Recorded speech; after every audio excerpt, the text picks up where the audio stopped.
Vamos a analizarlo ahora, 9:32. Vamos a saludar a quien fuera juez en la ciudad de Buenos Aires. Es profesor, es abogado penalista, el doctor Norberto Tabonasca. Doctor Tabonasca, muy buenos días. Daniel Teniente lo saluda. ¿Cómo le va? ¿Bien?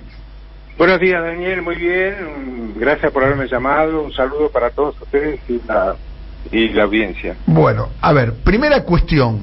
¿Qué podemos decir del protocolo derogado por Patricia Bullrich, el protocolo denominado mediáticamente como el protocolo Nilda Garré? Sí, es muy buena la pregunta porque fue un trabajo de muchísimos años donde participaron organismos de derechos humanos, las autoridades nacionales y provinciales, y la nacional y provinciales referido, digamos, en el área de seguridad, y las 4 fuerzas federales. Es un trabajo de muchísimos años donde se llegaron, no a muchos, pero a algunos acuerdos de cómo utilizar la fuerza en grandes manifestaciones en la vía pública.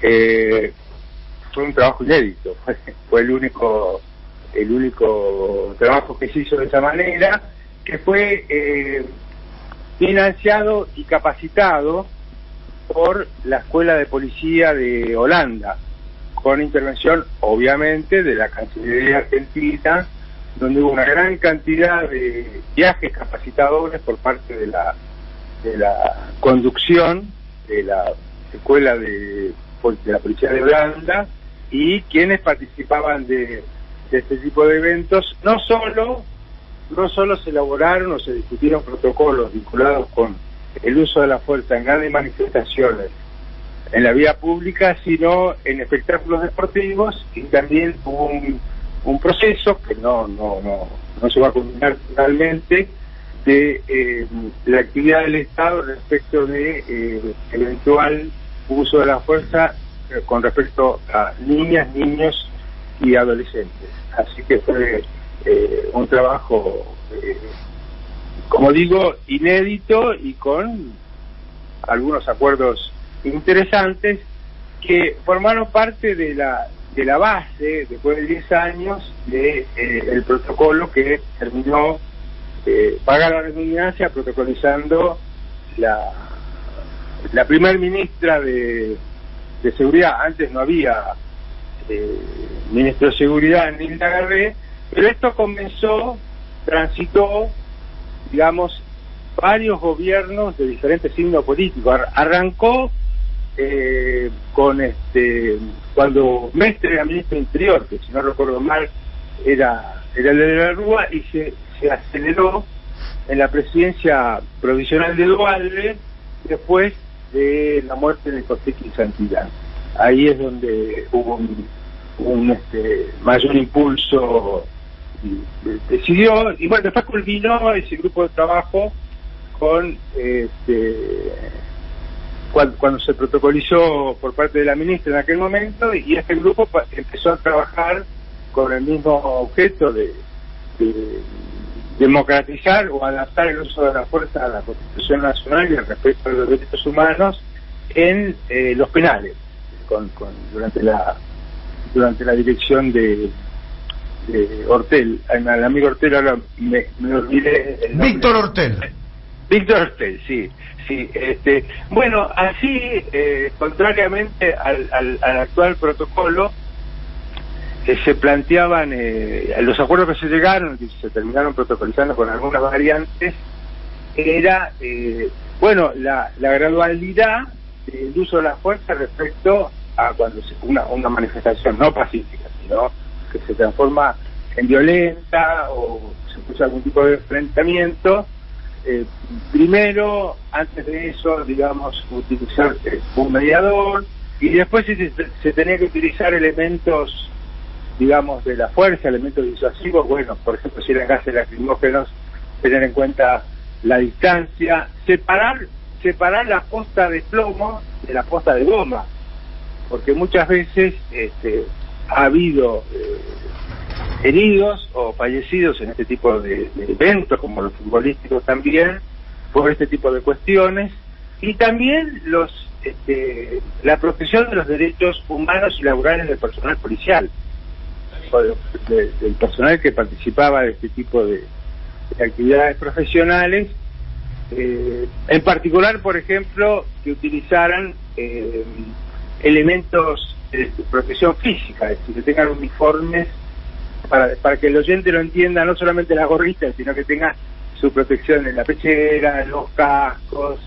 que estén bien dormidos y que sean también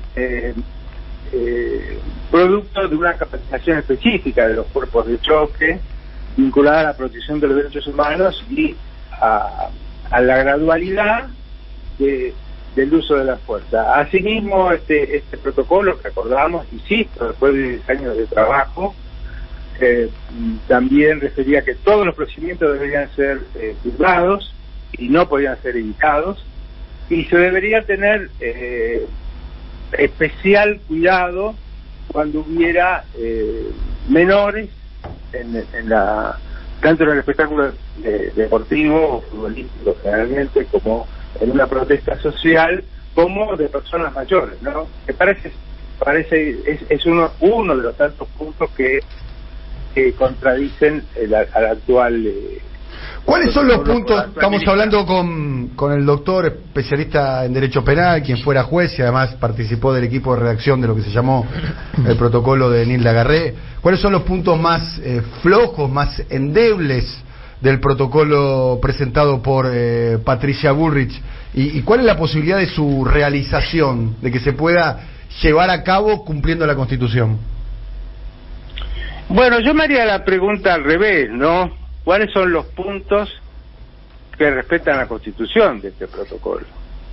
Es decir, no veo que ninguno la respete. Yo entiendo acá cuál es el objetivo, o me parece entender, lo que es la vieja discusión de cuando hay dos derechos constitucionales que están en pugna o en tensión. En este caso, la libertad de circulación con la libertad de peticionar ante las autoridades. Esa dicotomía o esa controversia fue saldada en innumerables fallos judiciales, congresos internacionales. Siempre debe prevalecer el derecho de los más débiles, que es el de protestar. Eso no quiere decir que no haya que tomar determinadas precauciones, porque muchas veces puede haber un exceso, no un exceso de la protesta, sino de manera desmedida que pueda causar daños a bienes o personas.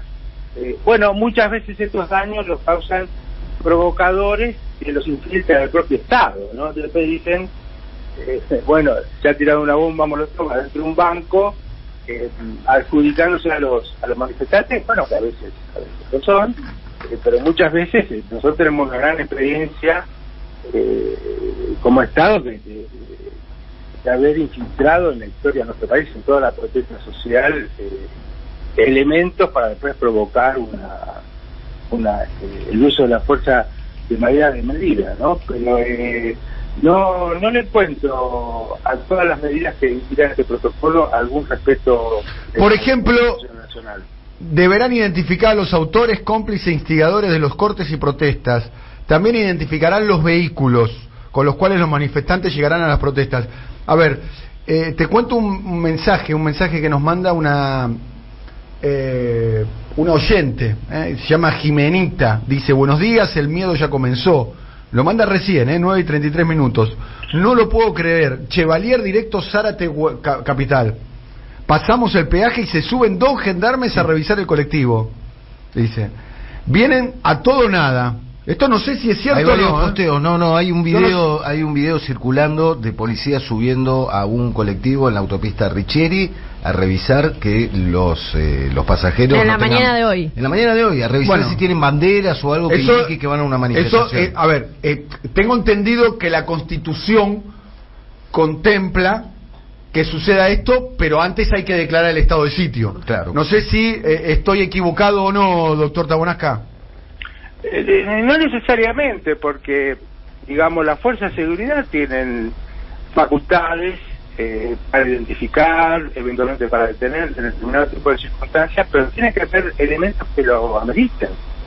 Es decir, no pueden, porque se les ocurre, andar identificando gente o deteniendo gente. Eso es claramente inconstitucional. Tiene que haber lo que se llama motivación suficiente. Motivación suficiente. Tienen que explicar de dónde surge, por qué piensan que esa persona va a cometer un delito, una contravención, son actividades de prevención. Pero no de esta manera. De esta manera carecen de toda legalidad constitucional y también procesal. No tienen ninguna facultad. Si es que lo están haciendo por este protocolo claramente ilegal e inconstitucional, no ninguna facultad. Bueno, expectativas por el día de hoy, entonces, con la movilización que se va a llevar adelante. Hoy es un día con muchas novedades, hay que decir, porque todavía no se publicó, pero todo indicaría que se va a publicar en el día de hoy o en el día de mañana. Nadie sabe si está terminado el texto incluso. No, pero sí se sabe que hoy al mediodía el presidente Javier Milei va a ser... ¿Está confirmado eso? Bueno, fue anunciado ayer, yo lo escuché a sí, porque Guillermo también Franco. Hubo marchas y contramarchas. En principio hay una versión de que se pasaría a las 21 de esta noche. Ah, bueno, está bien. Se postergaría la cadena. Sabe bien que se postergaría la cadena que estaba estipulada para las 12, para el mediodía. Y en este contexto parece atinado porque el presidente hablando en medio de una movilización a la que amagan reprimir, que está recordando una protesta social importante en Argentina, que tuvo muertos, también, no era lo más. Sí, también puede ser un riesgo a las 21 de la noche. No te quiero decir imagen partida, ¿no? El presidente hablando en cadena nacional y hay imagen en la represión de hoy a la tarde, ¿no? Eso. Yo quería recordar también. Perdón. Si tengo un minutito por más, favor. que la propia ministra estuvo al frente de muchas marchas que cortaron las calles. Muchas de ellas vinculadas con la etapa del encierro sanitario, otras oponiéndose a la utilización de la vacuna rusa en lugar de la vacuna marca Pfizer. Entre otras, que fueron encabezadas por ella misma. Pareciera ser que con las últimas novedades del diccionario de la Real Academia Española, acá la protesta social solamente son para los de Recoleta, a los que siempre se les pega son a los pobres. Y la otra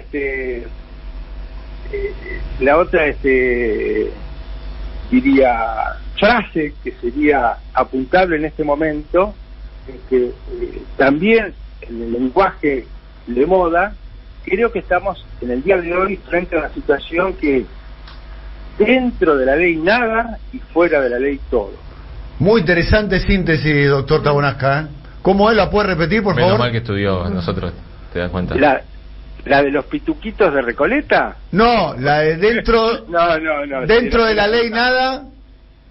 Dentro de la ley nada, fuera de la ley todo. Bien. Doctor Norberto Tabonasca, muy interesante escucharlo, ¿eh? Le agradezco mucho su tiempo, ¿eh? No, gracias por llamarme, siempre a disposición de ustedes para este tipo de temas. Un abrazo muy grande. Un abrazo.